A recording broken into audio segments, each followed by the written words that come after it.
I don't make rash decisions like that when it comes to investing. What do you say when a prospect gives an objection? Do you ever lose deals from that because you don't know what to say? I'm going to be helping you step by step what I say to overcome that objection and a live role play example. That way you can go steal that and not keep having to lose out on your commissions. All right, so here's the 4-step process that I go through when I get the I don't make rash decisions on the spot objection. First step is we got to clarify. So just like any objection, we never want to assume what the actual objection is. So the prospect has that concern, but when a prospect says, hey, I just don't make rash decisions on the spot, it's still a bit vague. Why do you not make rash decisions on the spot? What's actually going on? What are you afraid of? So we may not ask those things directly to them, but we can ask different questions to actually flush what the actual thing is. Because if we don't know what their actual concern is, it's like we're just assuming, and it's like we're going to a dark room and we're just kind of like doing this. We're like, what is happening here? Which is why a lot of closers have difficulty overcoming this objection because they don't know what the actual concern is. They don't know what to say because they don't know what's going on. So first thing is clarify. How do you clarify? So there's different questions you can ask. You ask a clarifying question. Question you can ask is like, okay, cool. Is it usually how you make decisions? Usually I like that one because it's literally feeding what's going on in their mind already. They'll say something like, yeah, listen, it's just always how I make decisions. And then we go into the second step. We need to reframe. A reframe is basically helping them see things from a different perspective. Because the reason why prospects haven't been taking action on whatever their area is, whether it be making more money by starting a business, whether it be getting into better shape, whether it be getting a better marriage or better relationship, better dating life, is because the way they've been making decisions has not been actually helping them get to the goal that they want. Because if it were, they would be there by now. And typically prospects tend to externalize responsibility, stay in a comfort zone, or just procrastinate until later. So that's why we want to help them see from a different perspective. And how you do a reframe really depends on what their actual concern is. So by at this point, you could have gotten a real concern, but they're just leaving it at, hey, I just don't make rash decisions on the spot. Then you go into this is typically what I say. Yeah, for sure. And do you ever feel like the way we make decisions kind of dictates the results we get in our life? And they'll be like, yeah. And you ask, okay, but why though? And then now I have to tell you, but more importantly, tell themselves, oh,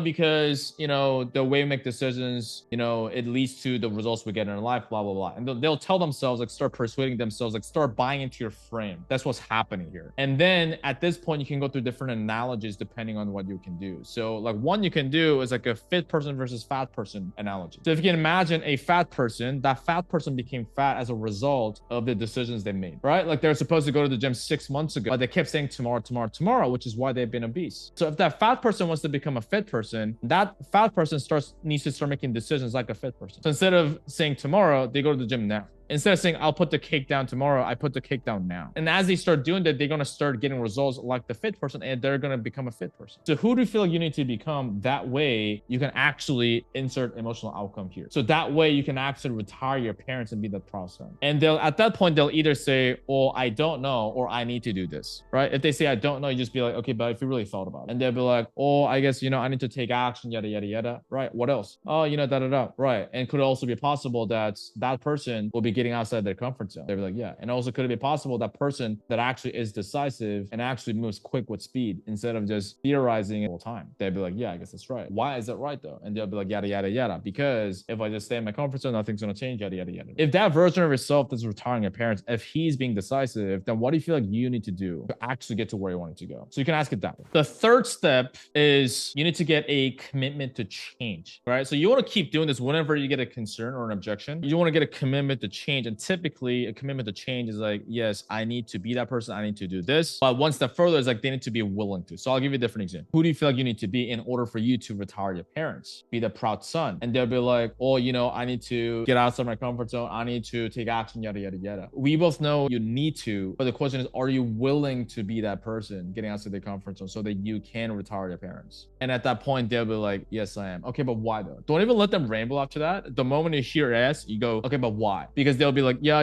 because if I do, nothing's gonna change, yada, yada, yada, yada. If you want to role play your sales call and get feedback from me one-on-one, that way you can actually prevent a lot of these objections from happening in the first place. You can go to the first link in the description box below. You can join our free school where you can book a role play feedback call with me, where you can hop on a Zoom call and have a role play. I give you feedback on what might be causing those objections they're losing deals to every day, and what to do in order for you to prevent from happening in the first place. So I don't know how long I'm going to be doing these role play feedback calls. I genuinely don't know. So if you want to do that, go to the link and then I'll see you there. Step number 4. So after you get the commitment to change, then now you loop back to the sale, right? How you loop back to the sale, there's different ways you can go about it. You can just be like, okay, so what do you feel like you need to do to put yourself in the best position to get to your goal, right? So depending on what loop you're at, in the beginning, in the loop, you want to keep it a bit broad, right? What do you feel like you need to do in order for you to put yourself in the best position to get to your goal? Is kind of broad, right? But it's unpurposely kept broad, because what you do is like you do a reframe and you may get another objection, right? They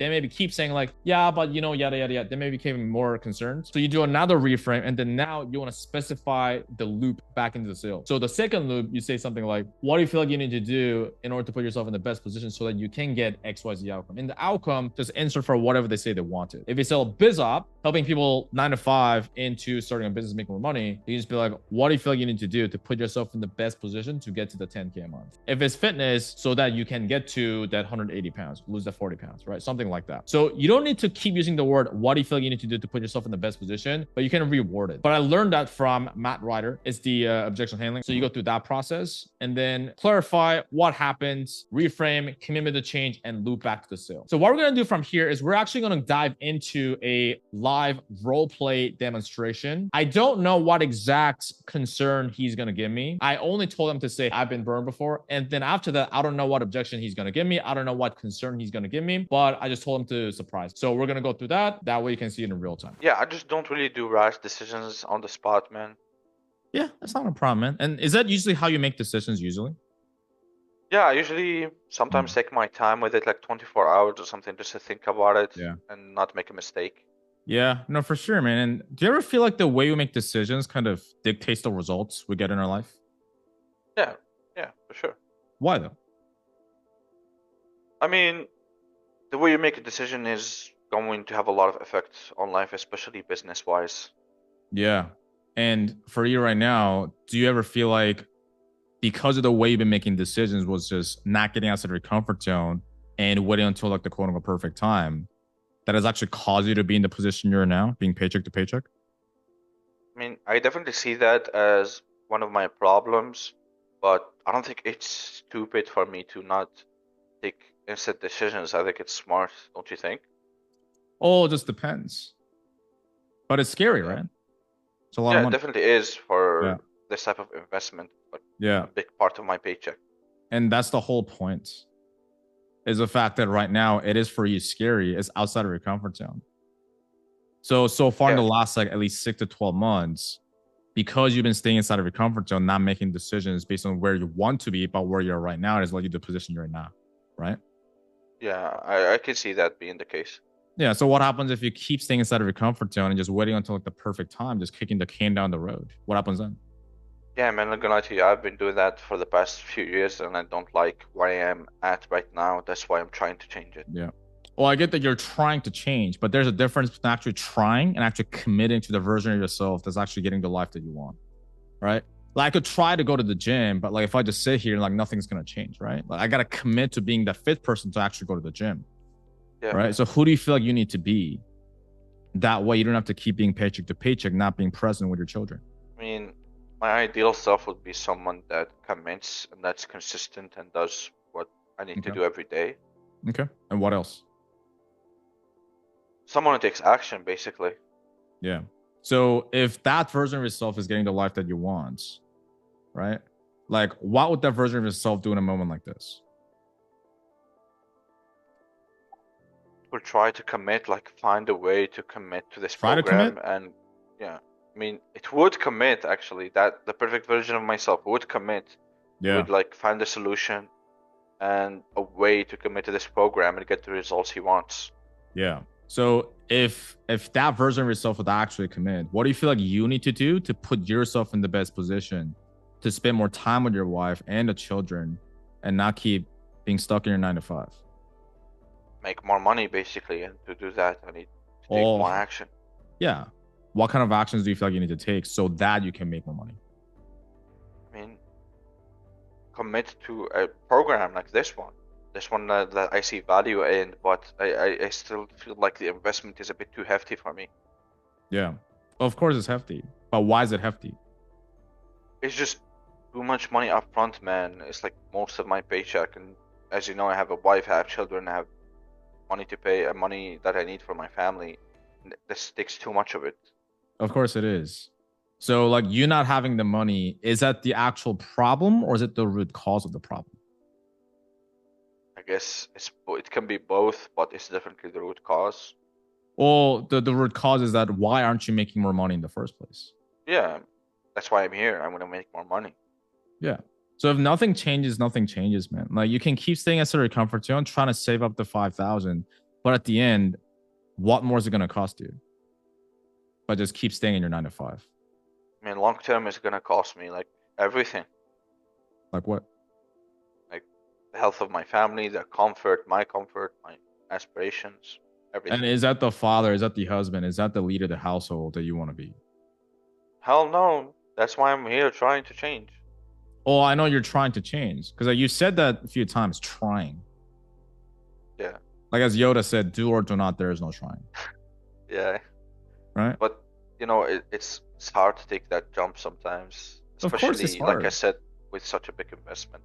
Of course it's hard. Like if it was easy, man, everyone would be doing it. Yeah. Everyone. I agree.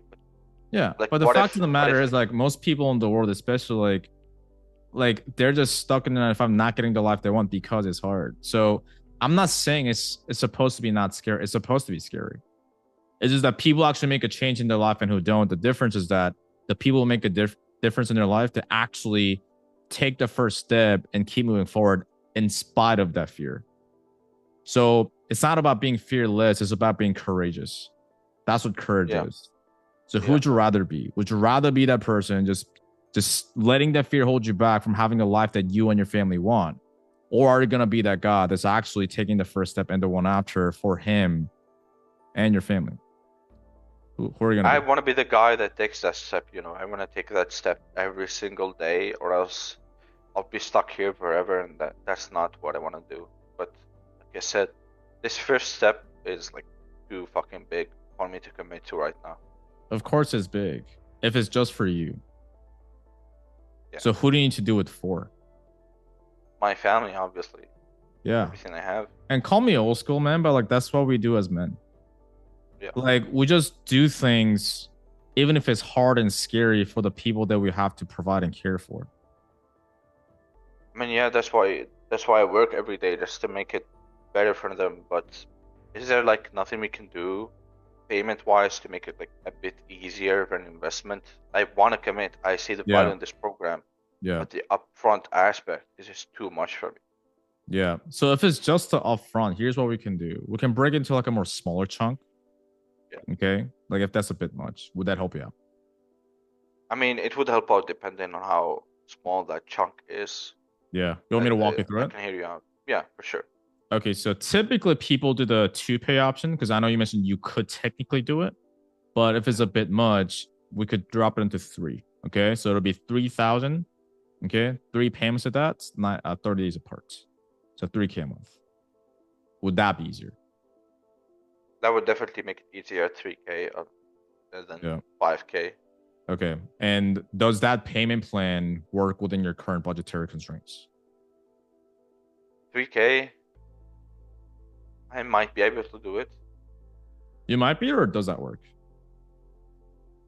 Still a bit tough. At 3K, you know. Okay, so that's the smallest payment plan. When you say too much, like, does that work or no? Like, I want to make sure you can actually pay bills and you can actually put food on the table. But after that, does that 3K a month payment plan work? For the initial month, I can do the 3K, but after that, I'm not sure. It would depend on the value I get from the program. Is it about the value or you actually not being able to get the money together? Because there's a difference, right? Yeah, definitely.